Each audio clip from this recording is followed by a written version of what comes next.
Atenção! Vai começar agora uma teleaula de automação do curso profissionalizante. Este módulo tem um total de 20 aulas. Hoje você vai assistir a teleaula número 16. Bons estudos!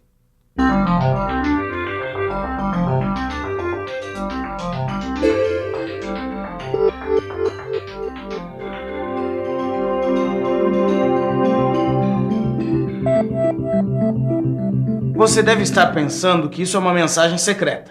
Mas não é nada disso. Isso é só uma parte de um programa de uma máquina automatizada. Mas não precisa entrar em pânico. Para saber automação, você não precisa saber de cor todas essas letras e números. Quem precisa saber o que significam essas letras e números são os programadores e as máquinas CNC. Agora, o que você precisa saber é como essas máquinas funcionam. Ou melhor, como as máquinas CNC transformam esses códigos em comandos que fazem as máquinas se movimentarem executando uma peça. E é esse o assunto da nossa teleaula de hoje. Você vai ver como os tornos evoluíram e vai ver ainda como as máquinas CNC funcionam.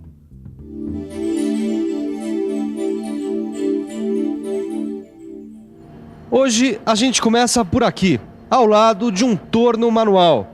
Acompanhando a evolução do torno, vendo como o torno foi se modificando, a gente vai poder entender melhor as máquinas CNC. Por isso, a teleaula de hoje começa com uma viagem no tempo. Desde o começo dos tempos, as pessoas inventam utensílios para facilitar a vida. É só você dar uma olhada em volta. Tudo que nós usamos no nosso dia a dia foi inventado para que as coisas ficassem mais fáceis. A caneta, por exemplo, já dependeu de um frasco de tinta para poder ser usada. Hoje, basta você tirar uma tampinha. E com o torno também não foi diferente. Como tudo que foi inventado pelo homem, a cada nova descoberta sobre os fenômenos da natureza, o torno foi ficando um pouco mais sofisticado e mais prático. Tá aí o nosso arquivo para provar isso. Os tornos, é claro, surgiram da necessidade de se moldar uma peça.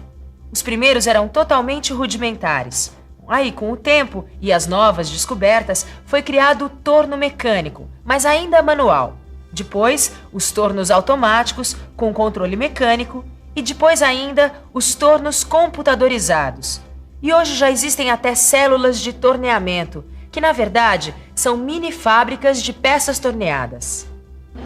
Controlar esse torno manual não é nada fácil. Afinal, ele depende totalmente do cérebro e do corpo do homem. De acordo com o material usinado, o torneiro seleciona todo o processo. Desde a rotação da placa, o avanço e até a quantidade de material que deve ser removido. Aqui tudo depende dos olhos do operador. Através deles, o cérebro recebe informações que vão permitir que ele controle tantas operações. Só que o torno manual tem outras limitações, além de sua dependência dos olhos do operador. O trabalho mecânico, por exemplo.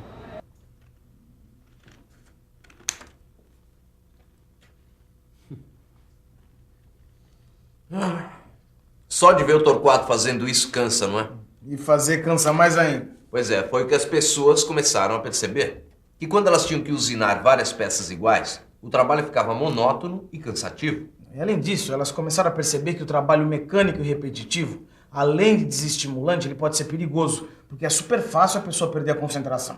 Concluindo isso, as pessoas começaram a imaginar uma máquina que pudesse funcionar sozinha. Isso parece filme de ficção científica, né? Um mundo onde os homens não fazem nada. Mas não é isso.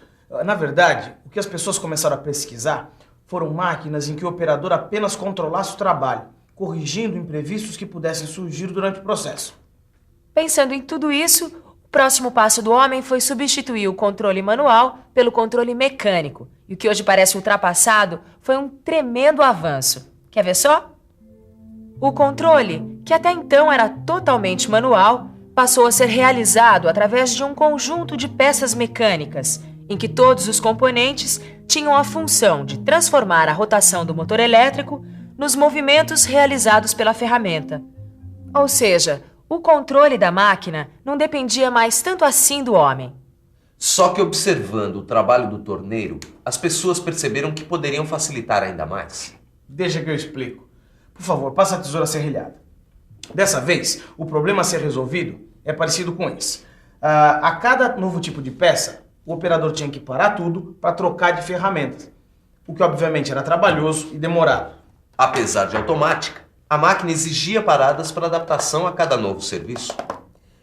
Essas máquinas começaram a ser chamadas de máquinas rígidas, porque elas não se adaptavam às mudanças de serviço. Então as pesquisas começaram a caminhar em busca de uma máquina flexível, capaz de se adaptar facilmente a uma mudança no tipo de peça que ia ser produzida.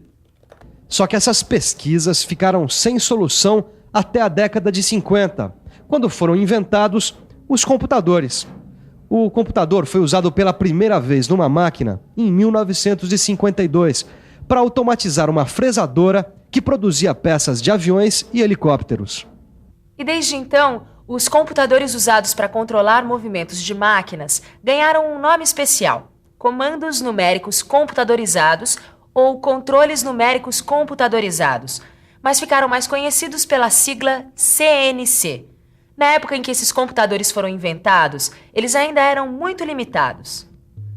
O comando numérico, por exemplo, muitas vezes era maior que a própria máquina.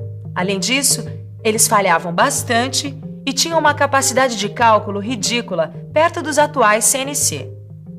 Na verdade, eles nem são mais considerados computadores, já que eles nem tinham microprocessadores. Os atuais tornos são controlados por comandos numéricos. E uma das principais vantagens dos comandos numéricos é que eles permitem uma rápida mudança na sequência de operações que a máquina vai realizar. É só estar previsto no programa. Programa. Você já deve ter ouvido essa palavra mais de 1000 vezes nesse telecurso de automação. Só que você vai ter uma grande surpresa. Porque o programa das máquinas CNC não é nenhum bicho de 7 cabeças. Pelo contrário, ele é muito parecido com uma receita de bolo. Por incrível que pareça, o humano não está exagerando não. Porque um programa e uma receita de bolo têm várias coisas em comum. Os dois são uma lista de instruções, só que escritas em linguagens diferentes. O programa do computador, obviamente, é escrito numa linguagem que a máquina entende. Então, assim como o cozinheiro que segue a receita do bolo, a máquina obedece às instruções desse programa. Só que agora você deve estar pensando: só que o que está escrito numa receita de bolo eu entendo. Agora esses números, por que esses números? E por que números? Calma que você já vai entender. É só pensar um pouco. Vamos pensar um pouco. Um comando numérico, como você já viu, é um computador construído para controlar movimentos de máquinas. E os computadores, como você também já sabe, são máquinas elétricas. Portanto, essas máquinas só são capazes de distinguir duas situações ou estados: se existe ou não um valor de tensão elétrica. Isto é, se tem tensão, podemos indicar esse estado com o número 1. E se não tem tensão, usamos o número 0. 0 e 1. Com apenas esses dois números, nós podemos controlar as máquinas através de diferentes combinações. Agora imagine como seria escrever um programa usando apenas zeros e uns. Uma sequência interminável desses números. Meio complicado, não é? Por isso mesmo, as máquinas CNC usam uma linguagem de programação que combina letras e números. Além de possibilitar um número mais variado de combinações, essa linguagem, na verdade, são códigos que misturam a linguagem da máquina com a linguagem do ser humano. Para quem não conhece a linguagem de programação da máquina, essas letras e números parecem mensagem secreta mesmo. Só que as máquinas conhecem muito bem. E digo mais, elas não só entendem, como obedecem a essas instruções.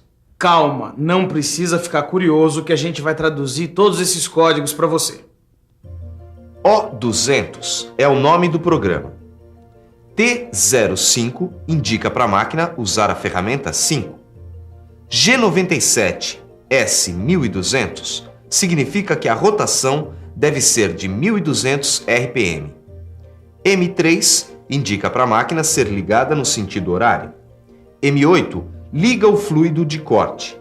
E G0 X20.Z2 quer dizer que a ferramenta deve ser deslocada com o maior avanço disponível na máquina para o ponto de coordenadas X igual a 20 mm e Z igual a 2 mm.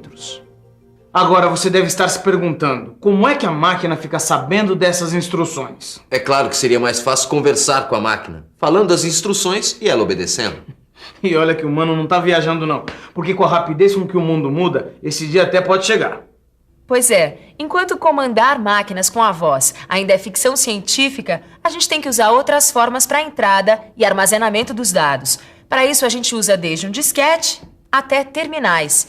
E aí, com o programa na memória, o comando numérico pode executá-lo, fazendo com que a máquina execute as instruções. Quer dizer, colocando o disquete na máquina, a gente instala o programa e o comando numérico pode seguir as instruções, fazendo a máquina funcionar. Mas como será que isso acontece? Ou melhor, como será que o comando numérico funciona? Isso fica bem fácil de entender se a gente faz uma comparação entre as máquinas CNC e um torno mecânico. O comando numérico faz exatamente a mesma coisa que faz o cérebro do operador do torno, ou seja, decidir as operações. O anel graduado pode ser comparado com os sensores e os braços e mãos do operador, mas o manípulo da máquina pode ser comparado com os servomotores. Quer dizer, fazendo todas estas trocas e agrupando os novos componentes, temos uma malha de controle numérico.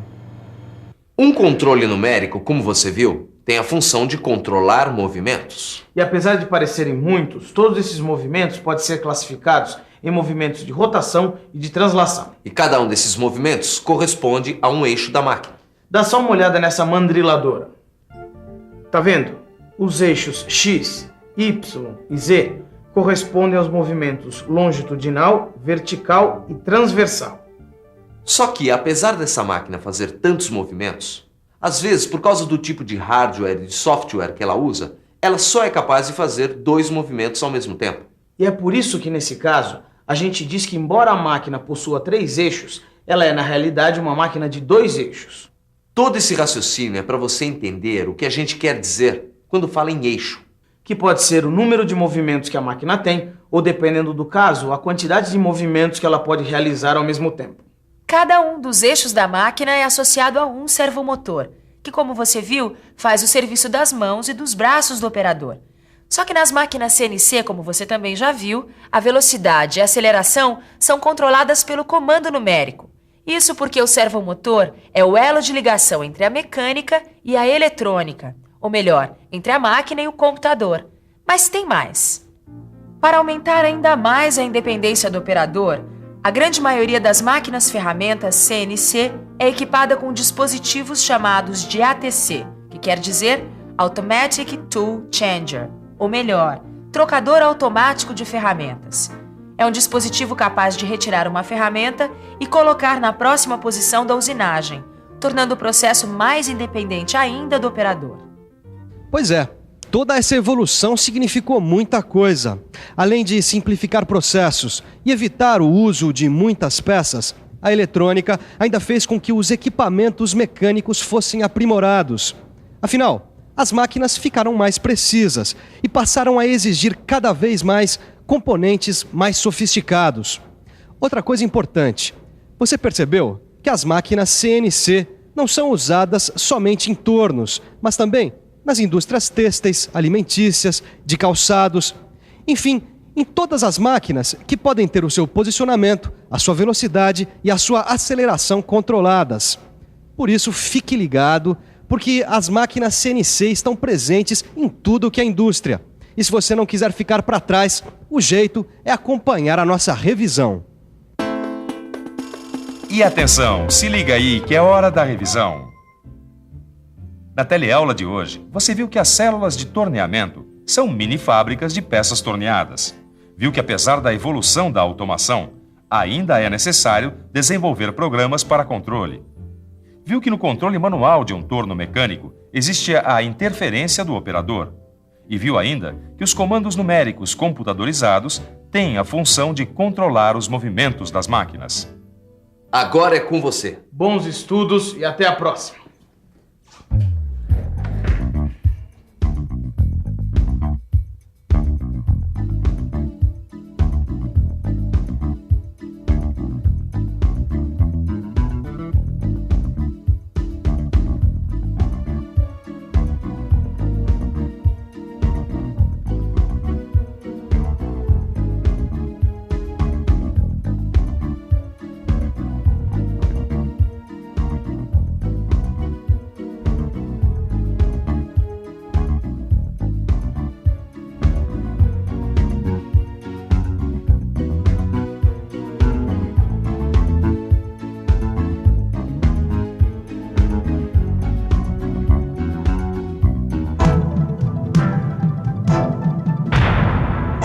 Telecurso 2000, um programa de educação do Sistema Fiesp e da Fundação Roberto Marinho.